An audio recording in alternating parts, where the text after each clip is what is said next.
Bismillahirrahmanirrahim. Assalamualaikum warahmatullahi wabarakatuh. Jumpa lagi dengan tutorial 007. Alhamdulillah, bersyukur pada Allah apapun kondisinya kita masih bisa bertemu kembali dalam konten H-1 menjelang Idul Fitri. Insya Allah puasa kita tinggal hari ini terakhir ya. Mudah-mudahan tahun depan Allah masih memberikan kita kesempatan untuk bertemu lagi dengan bulan Ramadan. Oke teman-teman semua, semalam itu saya mendapatkan sebuah servisan HP yaitu Oppo A71. Hilang yang punya, pengen ganti TC-nya aja. Namun qadarullah ketika saya ganti TC ternyata LCD-nya itu blank dan TC-nya pun sudah retak 1000, jadi tidak bisa untuk diselamatkan lagi. Akhirnya saya konfirmasi kepada usernya, kepada pemiliknya, gimana kira-kira kalau ganti LCD sekalian. Kemudian beliau meng-ACC, iya nggak apa-apa ganti LCD sekalian. Oke, lanjut aja langsung cara penggantiannya seperti biasa ya. Di sini kita buka dulu bagian mesin-mesin yang mesti kita ganti, karena pada konten kali ini rencana saya itu sekalian saya akan juga memperbaiki LCD Samsung J2 Pro ya teman-teman ya. Ini kasusnya ini juga sama, kena batu pecah dan LCD sudah tidak nampil. Nah, masih gelap seperti itu. Oke, untuk LCD ini sebelumnya sudah saya cek ya. Sudah saya cek dan alhamdulillah normal, nyala. Maka lanjut aja langsung ke tahap pengeleman, karena untuk LCD di Oppo sendiri insya Allah itu kualitasnya baik ya, kualitasnya baik. Oke, seperti biasa untuk mempersingkat waktu akan saya percepat proses pembersihan dan pengelemannya. Baik, untuk proses pengeleman itu di sini saya tambahkan double tip supaya apa? Supaya lebih kuat ya teman-teman. Dan ini opsional sih, boleh ditambahkan juga, boleh tidak. Yang jelas fungsinya ya salah satunya untuk memperkuat lem ini supaya dia bisa rekat, terutama pada LCD yang sudah gantian atau bukan orisinilnya lagi. Dan ini tinggal kita copot-copot saja untuk double tipnya. Kemudian kita paskan nanti ya.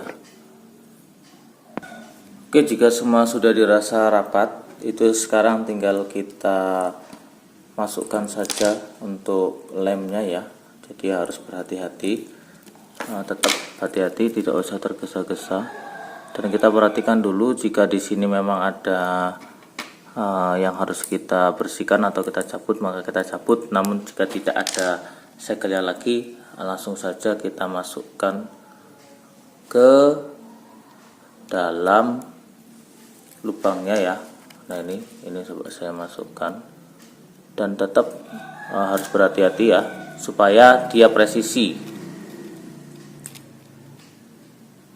Dan jika dirasa LCD sudah masuk ya, kita pijat pelan-pelan ya. Kemudian biarkan lemnya hingga mengering, baru nanti setelah kering kita bersihkan. Dan ini akan saya kareti ya seperti biasa. Nah ini nanti sisa lemnya di akhir kita bersihkan. Dan bisa dipastikan dengan tambahan double tip, alhamdulillah ini bisa presisi untuk pemasangannya. Oke, ini akan saya biarkan dulu kurang lebih selama setengah jam ya, ataupun beberapa menit. Lebih lama lebih baik, sehingga dia benar-benar merekat dan hasilnya akan maksimal.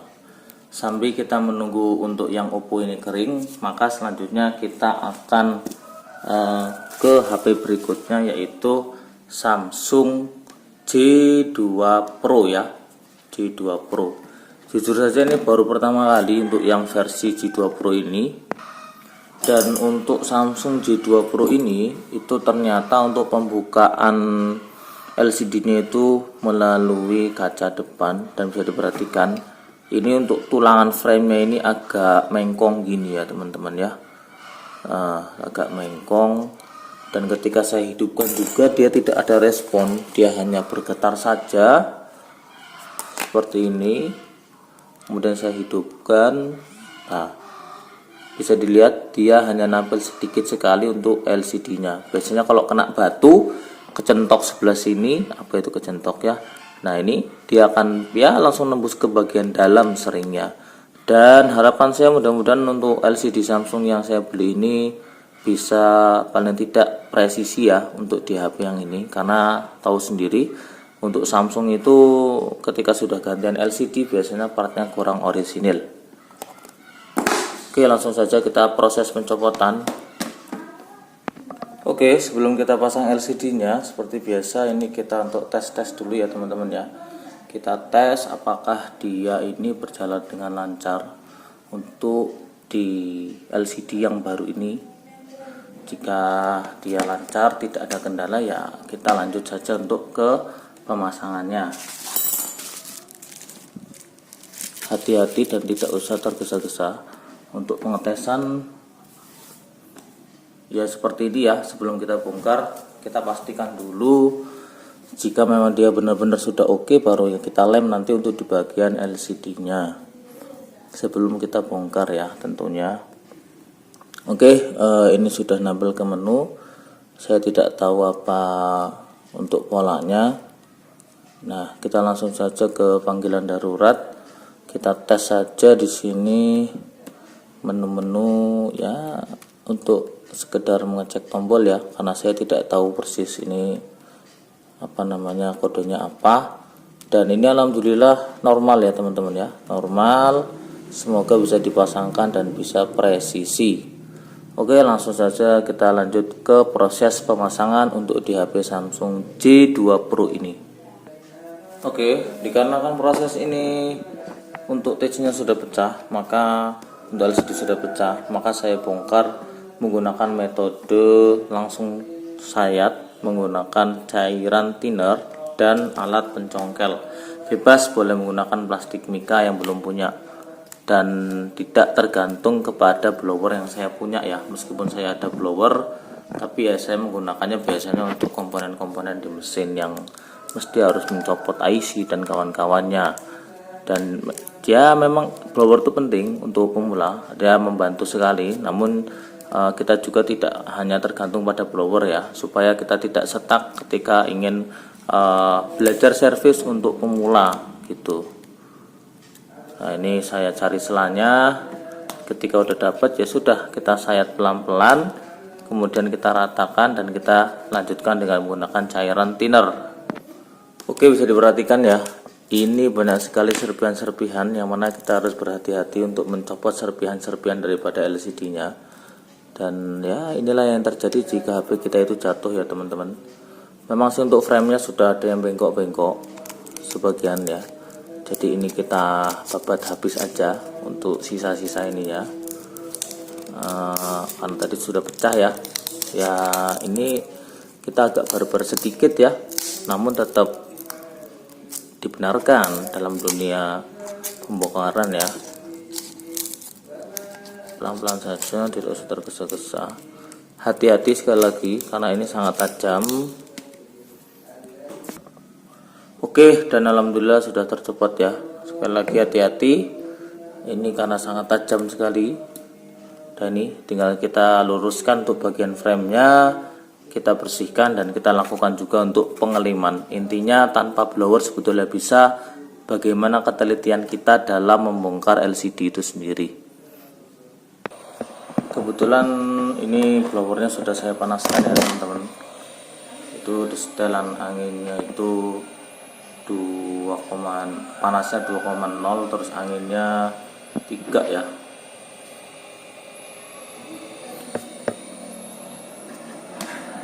Ya ini saya coba untuk menjinakkan pinggir-pinggirnya ya, karena ya bagian pinggir sini sudah playout, maka ya mau tidak mau saya harus luruskan karena akan menghambat LCD nantinya. Ini kita panaskan dulu dengan thinner, dengan blower. Jika dirasa panasnya itu kurang ya kita tambahkan saja ya panasnya, sampai dia itu bisa kita bentuk. Jadi sampai dia itu bisa kembali presisi ke tempatnya semula.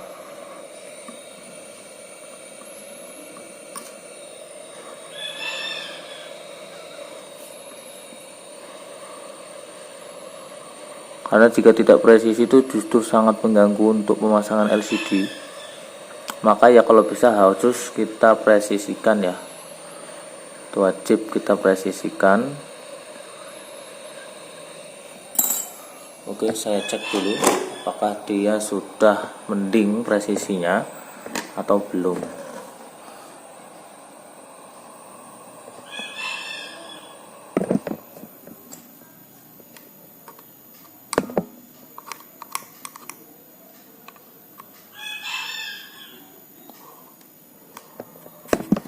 Oke, alhamdulillah dia mau kembali presisi ya.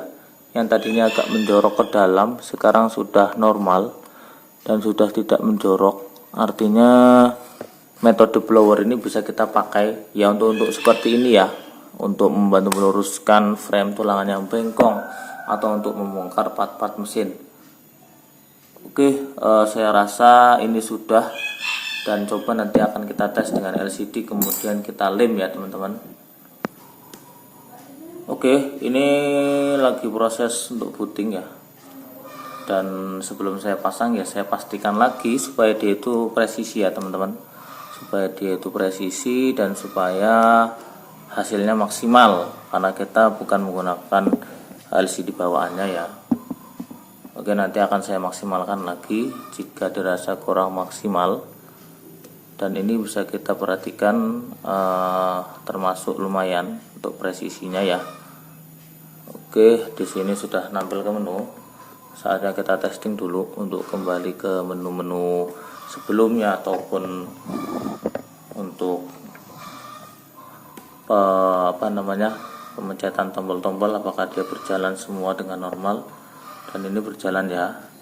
Kemudian tombol reset dan tombol ini nanti kita pastikan ini aman juga, karena ini masih terkunci pola, jadi saya tidak tahu pasti apakah ini berfungsi atau tidak ya. Oke, nanti akan kita eksekusi setelah ini dan akan kita lem dulu. Oke, demikian tutorial yang bisa saya sampaikan, semoga bisa dijadikan manfaat, karena setelah ini saya akan rapihkan dan saya akan kejar waktu ya. Jadi mohon maaf saya tidak bisa sampai finishing di akhir karena saya langsung mengusahakan 2 HP yang pada intinya jika mengikuti video dari awal dan sampai akhir, maka insya Allah teman-teman semua akan bisa mempraktekannya dan mencoba untuk memulai siapa tahu memang teman-teman punya skill. Dan terima kasih atas partisipasi untuk menyaksikan video ini. Kurang dan lebih saya mohon maaf. Allah saya mohon ampun. Saya akhiri. Bila taufiq wal hidayah. Assalamualaikum warahmatullahi wabarakatuh. Semoga bermanfaat. Terima kasih.